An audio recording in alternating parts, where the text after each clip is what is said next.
man, we got blizzard condition out here. Miss Betty, Pinckneyville, Illinois here, man.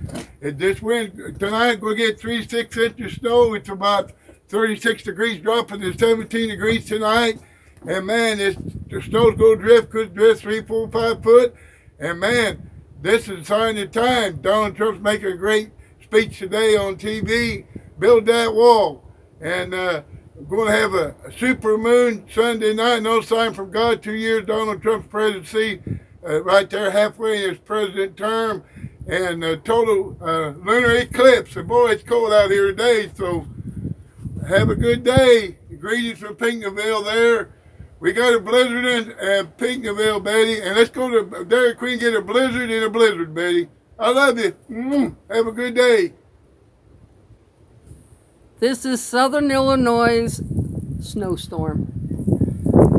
And yeah, we got blizzard-like conditions, so hello, Caribou.